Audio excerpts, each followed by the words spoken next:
Dr. Bagley, and trustees, is the board chair of the Ross Valley Charter School. And now that we've been approved by the California Board of Education as a public school to serve students in the Ross Valley community, I wanted to let you know that we are very interested and would very much like to work collaboratively with the district and with any representatives that you may designate to meet with us. In addition, we would like to officially request to rent the classroom space at Red Hill School that is not currently rented by San Anselmo Montessori or Marilyn Ipstevsky Productions for the school year beginning in the fall of 2016. As you're undoubtedly aware, charter schools are able to rent any space that meets local building code. And as we've already done a walkthrough with local building officials and a district representative of the Red Hill site, we are clear on the fire notification requirements that would be required of any new tenant for this site. We're prepared to pay for this installation and any other updates we feel are needed to make the site usable for our local students. We are not requesting the district to make any improvements. In addition, we've budgeted $185,000 a year in rent for a space that is very similar to Deer Park School size, and the tenant there pays about 1/2 of the rent that we are proposing to pay yearly. We would be happy to agree not to file a Prop 39 request in exchange for the ability to pay the district to rent the Red Hill site. We believe that this is the best option to allow Manor to emerge from several challenging years as the strong community school it deserves to be. We look forward to working with the district in order to jointly meet the needs of the students and families of our community. Thank you. Thank you, Sharon. Well, there we have our channel.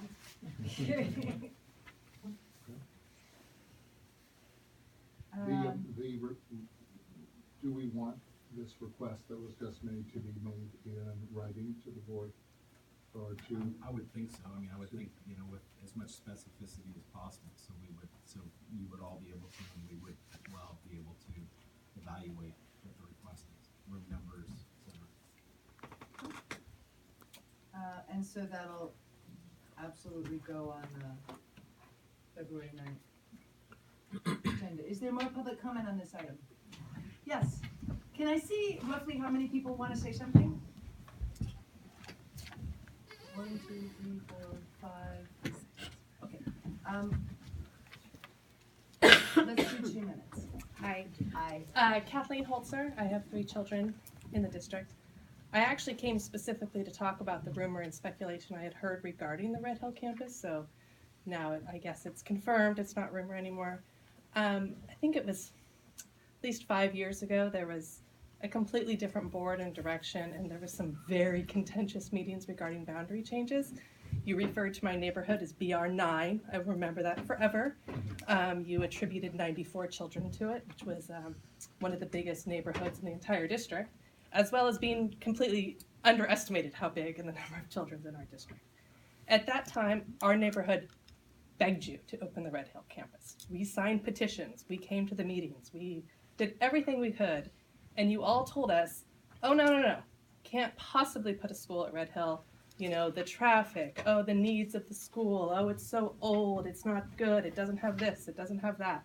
All the reasons you could not give us a neighborhood school, and you took our whole neighborhood and gave us Hidden Valley. We drive past Brookside and we head to Hidden Valley. And it's been pretty awful, I have to tell you.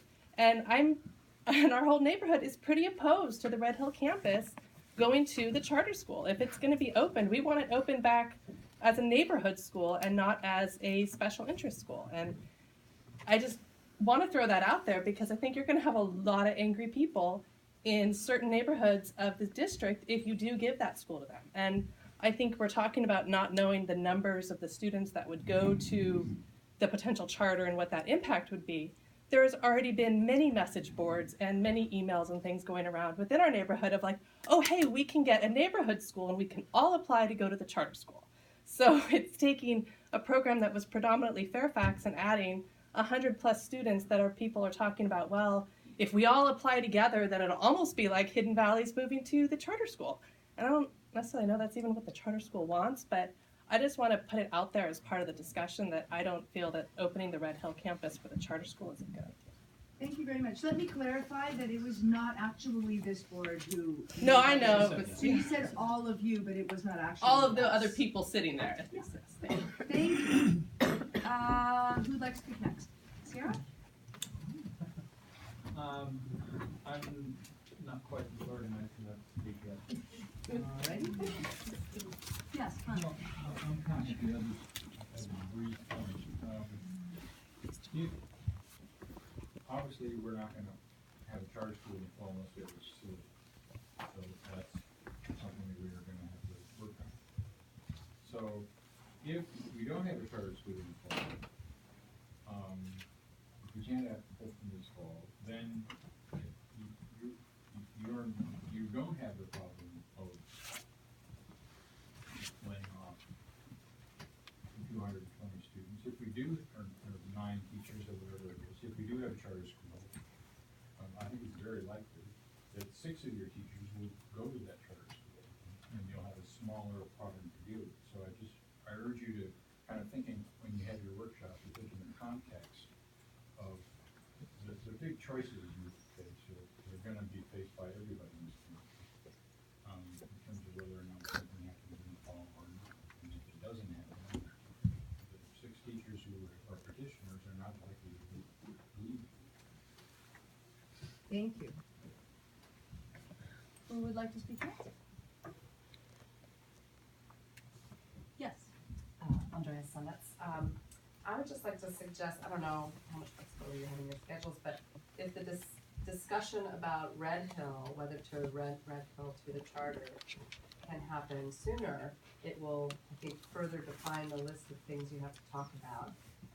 Because if the district decides to rent the Red Hill to the charter in response to the request that was just made by Sharon, then it could free up a lot of the other discussion topics you have. For example, if the charter knows before February 9th or whenever, February 12th, that it has a facility, signing a lease for Red Hill with you, then you can secure teacher resignation sooner from those teachers who will be going. You can plan for attendance, you can plan for staffing, you can plan for information about which families would be going. It would give you much more certainty in all of those other discussions and decisions you'd be having. So I would just like to encourage and support expediting conversations to the extent that that's possible about Red Hill.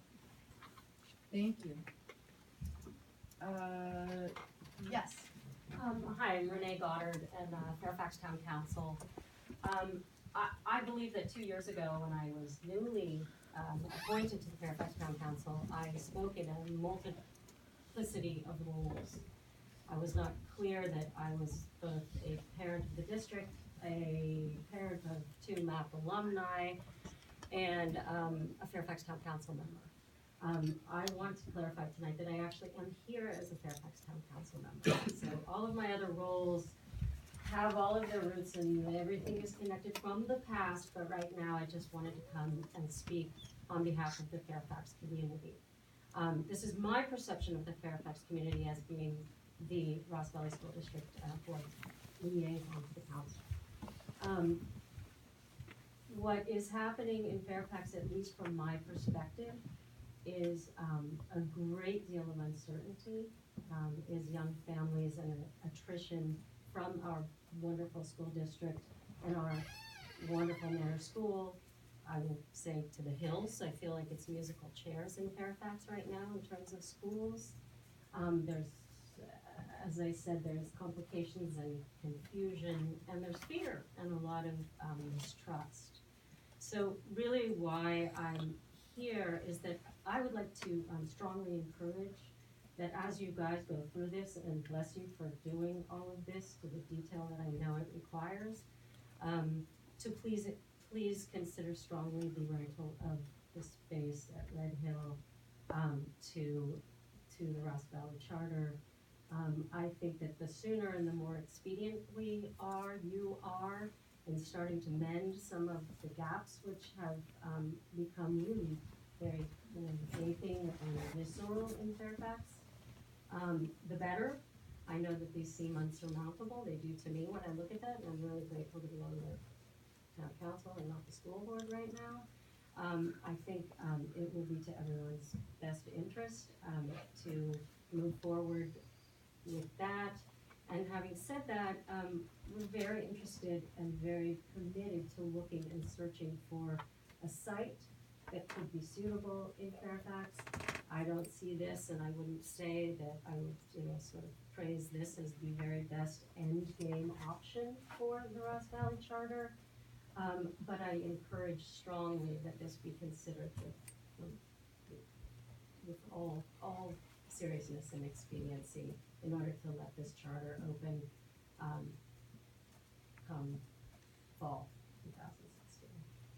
So thank you all for all the hard work and the continued slogging through all of this. It's very appreciated. Thank you, Renee. Who would like to speak next? My name's Jason Morrison. I'm a parent in the Ross Valley School District of 3 children, 1 at White Hill and 2 at the Manor site in that program. I would like to take my 2 minutes to talk about the community. I just came from Iron Springs tonight where there's a fundraiser for White Hill, and you scan that room and you could see a lot of proponents of RVC. You could also see families that have been against the charter school in that room. You see that throughout the town of Fairfax and throughout Ross Valley, actually. Yet, I've been coaching youth soccer now in the West Marin Youth Soccer League for 5-6 years. I've coached many K-5 families, dozens of K-5 families. I've co-coached with a gentleman by the name of Neil Shirley, who's a K-5 family who is on the diametrically opposite side of the RVC issue as our family. Yet, I play soccer with him in an over 40 league on Sundays, and I coach his son for 4 years. He coaches mine. Our kids will go to school together in junior high school and in high school. I consider him a friend. And what I think that means for all of us have stories like this. And what it means is that while starting a new K-5 elementary school is a big deal, it's not as big as community. And our community is bigger than that. And the relationships we have with the people in our community daily, whether they be at fundraisers at Iron Springs or on the baseball diamond. And I think we're at a pivotal place in this community's trajectory about whether we're going to try to figure a way to weave the fabrics back together again and build that community back up, or go through potentially another year of this drawn out hell at Manor School. And I urge you to think about the larger community when you deliberate on a very important issue of how to deal with RVC's existence. Thank you.